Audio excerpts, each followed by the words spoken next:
They gave me 40 minutes to teach a compact assessor everything it needed to know about a farm, and I spent the first 10 just getting it to stop asking whether the horse was armed. I'd drawn the escort assignment because I spoke passable Tholen, and because nobody senior wanted to spend a morning walking a compliance officer around Sorrel Hill Farmstead, while the Verdance Compact's Tribunal decided, somewhere above the atmosphere, whether Bramber's End had earned the right to keep its own century. The colony's stewardship ledger had come back flagged 3 weeks earlier. Erosion in the lower terraces. A methane variance nobody in the agricultural office could explain. If the tribunal ruled against us, they'd invoke a correction. A stewardship reset, they called it. Gentle words for turning a settlement's calendar back to zero and making it relearn, slowly and under supervision, how to live on the ground it stood on. I'd read the briefing twice on the shuttle down and still couldn't tell whether the compact considered that a punishment or a kindness. Bramber's End had 41 registered households and 1 methane sensor that had apparently been lying to us for a season, and none of that made for a strong opening argument. The assessor's name, as close as I could render it, was Kuvessa, young, barely graduated from its instar, by Tholen reckoning, and it wore its rank like a new uniform, sharp-edged and eager to be believed. It carried a slate that recorded everything and forgave nothing, and it had already flagged the perimeter fence, the unlicensed rain catchment, and a shed roof patched with the wrong grade of tin before we'd gone 200 meters onto the property. I walked half a step behind it, translating where the words mattered and staying quiet where they didn't, which was most of the morning. We found Dessa Vane in the east field, walking a furrow behind a gray draft horse so old his muzzle had gone the color of ash. The horse's name was Birch. He'd been on that farm longer than Dessa had been an adult, and it showed in the way neither of them hurried.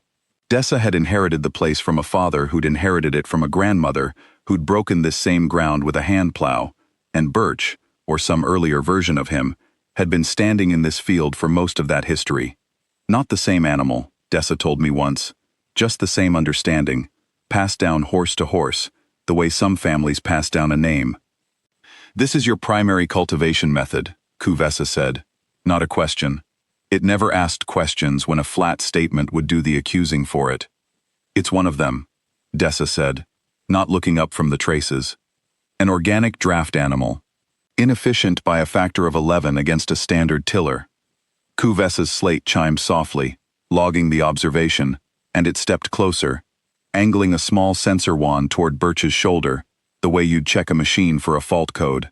Why is it not retired? He likes the work. The assessor made a note. I didn't need the translation to know it wasn't a kind one.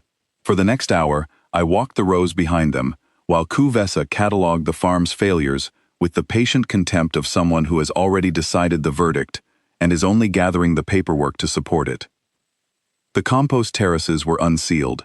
The seed stock was heirloom, ungoverned by compact registry. Once, passing the paddock fence, it paused to record a barn cat asleep in a patch of sun on top of the weather station, filed under a category I translated loosely as unauthorized biological interference with instrumentation, and moved on without waiting for my objection. And always, at the center of every complaint, the horse, plodding, placid, apparently the single largest violation of efficient stewardship the assessor had catalogued all week. What Kuvessa's slate could not catalog was the rest of it.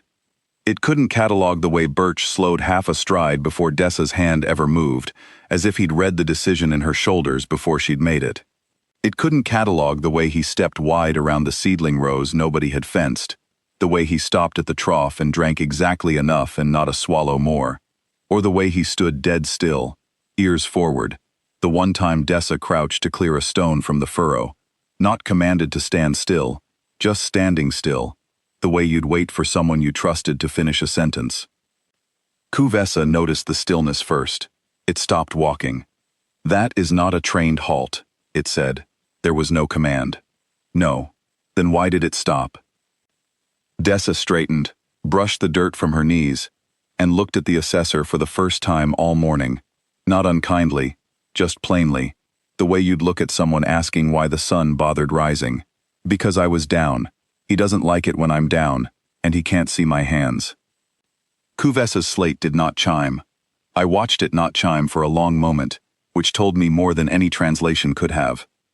It tried once more, later, at the gate, reached out with the sensor wand again, closer this time, close enough that the horse's ear flicked toward it, and nothing else moved at all. No head toss, no shied step, no flattened ear. Just an old animal deciding, with total and unhurried confidence, that whatever the small clicking thing wanted, it wasn't worth breaking stride over. I have escorted assessors on a dozen compliance rounds before this one.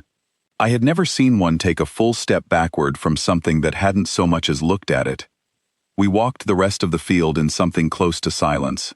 The assessor kept its slate open, but stopped filling it. Twice it reached toward Birch's flank, and twice it drew its hand back before touching him. Some Tholen instinct I didn't have a word for stopping it cold.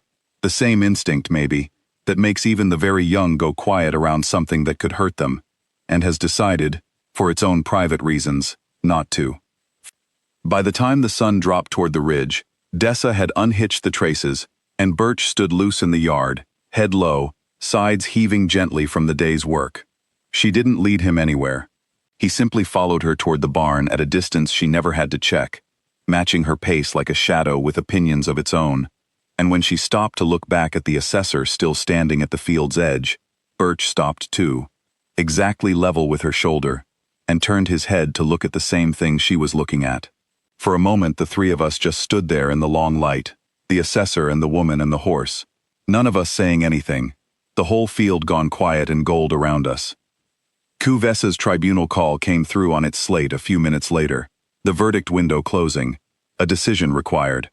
I watched the assessor read the summons, and then watched it look, one more time, at the old horse standing in the yard with his head near a woman's shoulder, both of them breathing slow in the same rhythm, neither of them in any hurry at all.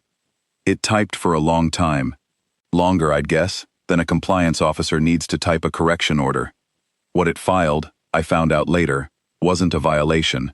It was a category request, a formal petition to the Compact's registry, asking that the ledger add a new classification for stewardship that couldn't be measured in tillage rates or erosion percentages.